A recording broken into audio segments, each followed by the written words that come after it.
No, I think for sure we are moving in the right direction. You know, winning this trophy against such good opposition sends a big statement, and you know, I'm happy with how much the club has progressed, and I hope next season, you know, we're competing in the Premier League, you know, to win the title, and competing, you know, to go far in the Champions League as well. Does it give you confidence, Reece, that you can actually do that next season? Really push for the Premier League title. You're back in the Champions League, aren't you? And with a performance like this, it shows that you can compete with the very best in Europe. Yeah, of course. I mean, you know, today we beat the champions of Europe, and you know they beat, as people told me, all the other English teams. So no, for sure it gives us confidence, you know, moving forward, and I think you know we'll take this, you know, moving forward as well.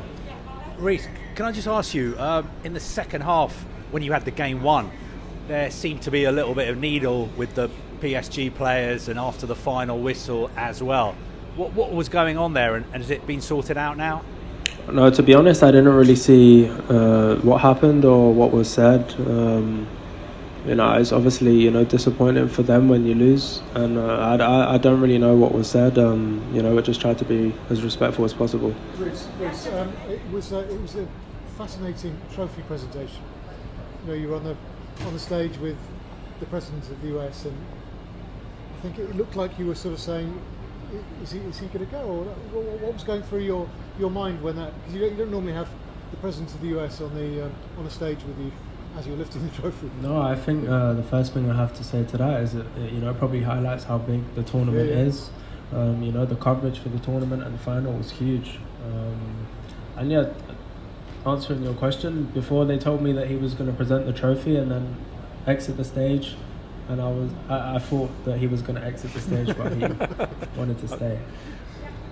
This is the most important title in your career? I'll let you answer. Reece, you were very defiant yourself in your press conference on Friday, saying that you didn't care that most people had PSG as a favourite. Was the feeling always in the group that you fully backed yourself and you knew that you could go toe-to-toe with them?